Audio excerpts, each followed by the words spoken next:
the LJL starting on the weekend, Saturday. I will be co-streaming it, so if you're looking for someone to co-stream it and talk about it in English, I've been following the LGL for like 10 plus years now. It's kind of crazy how much this region has changed and evolved. And I think it's evolved for the better. I'm actually really excited about this season. Even though the matches will be the current system is they're going to do two groups, and they're all going to be best of ones. So I'm not a big fan of best of ones. I think it kind of sucks. But this is just to like determine the top 8 teams. So in my mind, I think this is okay. A lot of teams will qualify out of these 6 groups, or 6 teams in each group. Currently, we have 12 teams. So they did a huge online qualifier. They had 17 teams play. They made them all do like a single round robin, best of one, and from there the top 8 was able to perform and fun. And just to quickly talk about some of these rosters, it's actually kind of interesting. There's a lot of different players that have played in the past. For example, Alicat, he's been around for a while, but his other teammates, this is someone Rakon, 2005. It's like 2021. You on 2003, 2005, 2005. So you have a veteran mid laner like Alicat, who's really old, but you have a lot of veteran or younger Japanese players around him. I think this is a really cool format. Like Clocks' team there, they have 2 Koreans apparently that I don't really know too much about.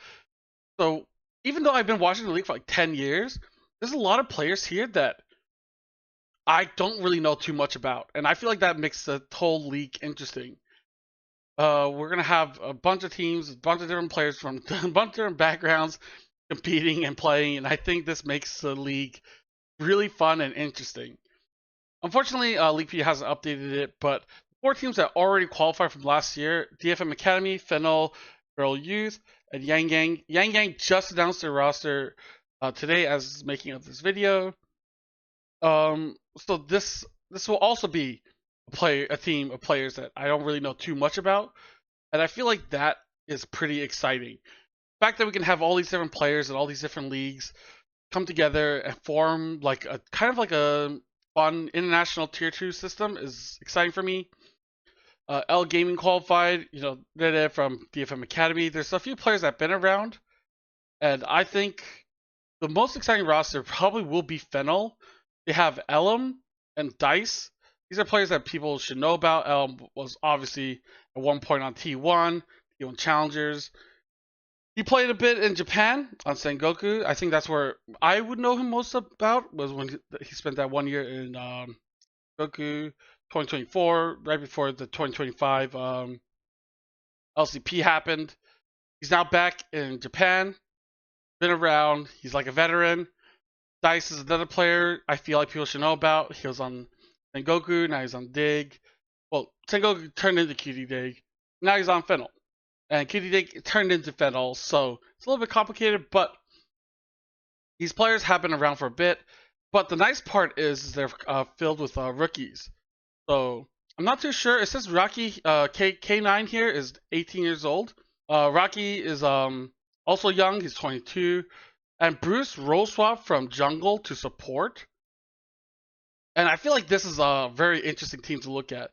We don't really have strong junglers, so it is kind of sad to see Bruce step away from jungle and go to support. But I do think it's exciting to have younger, unknown players step up and be coached by, coach Son, been around for a bit, Motive. I did a whole other video about Fennel joining with their 10-year plan to go to Worlds and win Worlds, but I do think this is a really, really cool league. I do think, when you're able to look at these players and be like, okay, there's no information about them. This is a kind of a hype roster, in my opinion, Fennel. I think DFM Academy will be able to put something together strong. They're trying to develop talent for their LCP team, and I think that shows. This was Alps has been here for a while. He's been playing since 2015, so he's been around as long as I have, essentially. He's played on a bunch of different teams. Most famously, he was known on Crest Gaming. Now he's playing on New Meta. Someone like that, I think, is valuable. I'm so glad people like him are still here in the league. I think the best way to run a league is to have a good balance of young players like Area or MB. They're probably young. I don't know. It doesn't say their age. Having someone like Alps there to help guide them. Another roster that we can take a look at here is L Gaming. They have Snow Rabbit, Reddit from DFM Academy, Nina, who's been around. I believe he was on. Let's take a quick. Yeah, he was on Yang Yang Gaming for a bit. He had potential. I think he's a decent 80 carry, so I'm glad he's getting another chance to try to prove himself and try to improve. And Saki, I mean, Vikkel, I think it's great that there's a lot of Korean coaches here, but I would like to see more Japanese coaches like YSDS. Poo, he's now coaching. He was there. He played on most famously SoftBank Hawks as support. He played on a bunch of other teams. And I'm glad that he's still around coaching to try to transfer that knowledge. I think one thing that sucks is like when veteran players, like for example in North America, right? I think a lot of people criticize NACL for good reasons. And one of the reasons why I'm not happy with the current NA format is that a lot of people that played League of Legends in NA retire and just disappear from the scene. I feel like that's really bad, or they become like streamers or whatever, right? Basically, they're not here to coach or help the region. I think someone like Pooh had great experience, great knowledge. He was able to do a lot in the scene. Now he's able to bring that information and experience and knowledge that he was able to get and put into coaching. Will he be a good coach? Who knows? We don't know, right? But I do think it's important to bring it back to the home region and make sure that we are developing good Japanese coaches. So it's not just always Korean. Because I do think in the past, Japan heavily relied on Korean coaches and players way too much. You can see it now in the LCP. DFM has 3 Korean players. They have a Korean coach as well. SHE has a Korean coach, Korean players. It's very Korea focused. Whereas I would like to make sure it stays in the LJL and it stays in Japan and they're able to use that. I think it's okay to import Korean coaches, but the fact that there's no one from Japan learning from it, when those Korean coaches leave, you're not really transferring that knowledge onto the players and onto the next generation of JP esports, right? LJL. But I do think it's a good balance of imports, veterans, and rookies. That's what makes me happy and excited to watch this league.